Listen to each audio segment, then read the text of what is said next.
पुढची बातमी लाडकी बहीण योजनेसंदर्भात आहे। लाडकी बहीण योजनेसाठी 2026-27 म्हणजे यंदा या आर्थिक वर्षासाठी 21,000 कोटी रुपयांची तरतूद करण्यात आली आहे।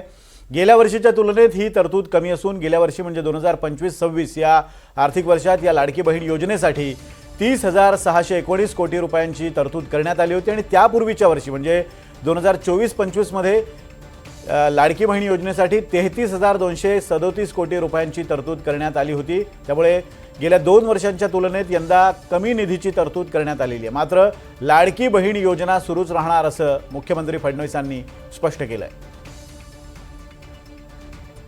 महाराष्ट्र ग्रामीण जीवनोन्नती अभियानाअंतर्गत आतापर्यंत सुमारे 37 लाख लखपती दिदी झाल्या आहेत।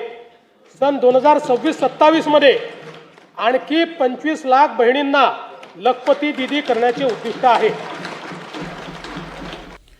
आणि याचबाबत बोलण्यासाठी मोहसिन शेख आपल्यासोबत जोडले गेलेले आहेत। मोहसिन, लाडकी बहीण योजना सुरूच राहणार आहे, मात्र तरतूद घटवण्यात आलेली आहे। या आधीचा अनुभव जर बघितला तर सामाजिक न्याय विभाग असेल किंवा आदिवासी विभाग असेल याचा निधी या योजनेसाठी वळवण्यात आल्याचं आपण बघितलं होतं। कुठे ना कुठेतरी आधी जास्त निधीची तरतूद करून सुद्धा इतर विभागांचा निधी इकडे वळवण्यात आला होता। आता तर तरतूदच कमी आहे। कशा पद्धतीने नियोजन केलं जाणार आहे?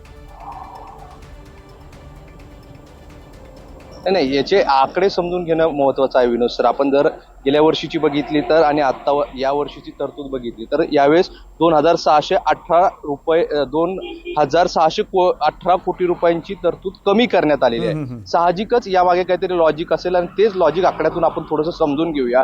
आपण जर बघितलं तर काही दिवसांपूर्वी बालविकास मंत्री तटकरे यांनी एक घोषणा केली होती की 26 लाख अपात्र ज्या महिला आहेत ज्या लाडकी बहीण योजनेत बसत नाही, मग ज्यांच्याकडे 4 चाकी वाहनं असतील, ज्या टॅक्स पेयर असतील, त्यांची नावं वगळण्यात आली होती। आणि ही 26 लाख महिलांचं जर आपण गणित केलं 1,500 रुपयाने तर महिन्याला 390 कोटी रुपये त्यांचे कमी झालेले आहे आणि वार्षिक आकडा हा तब्बल 4,680 कोटी रुपयांचा आहे। म्हणजेच 2,000 कोटी रुपये कमी करण्यात आलेले आहे। मात्र ज्या 26 लाख महिलांचा आकडा होता जो त्यांचा पैसे कमी करण्यात आले होते तो 4,618 कोटी रुपयांचा आहे। त्यामुळे साहजिकच हा जो लॉजिक आहे तो यामागे आपल्याला पाहायला मिळतोय।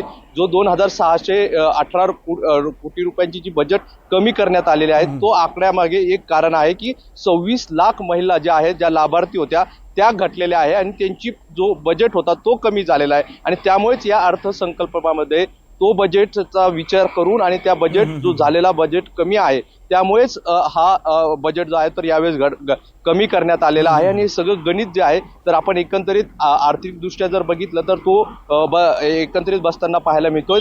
2,000 कमी झाले असले तरी 4,618 कोटी रुपयांचं बजेट अधिक असणार आहे। त्यामुळे या 2,000 जे वाढवण्यात आलेले आहेत त्यामागे देखील एक लॉजिक आहे की पुढील ज्या नवीन लाभार्थी असतील, ज्या नवीन नावं येतील तर त्यांचा विचार देखील करून पुढचा बजेट हा सगळा आकडेवारी जुळवाजुळवी केल्याचं आपल्याला पाहायला मिळते।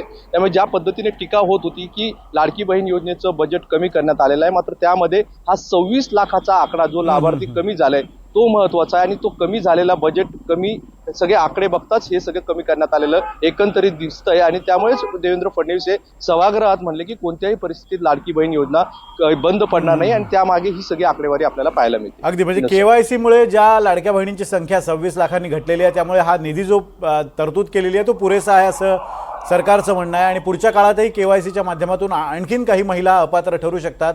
या सगळ्यांचा विचार करून हा निधी या निधीची तरतूद करण्यात आली आहे। धन्यवाद मोहसिन दिलेल्या अपडेट्सबद्दल।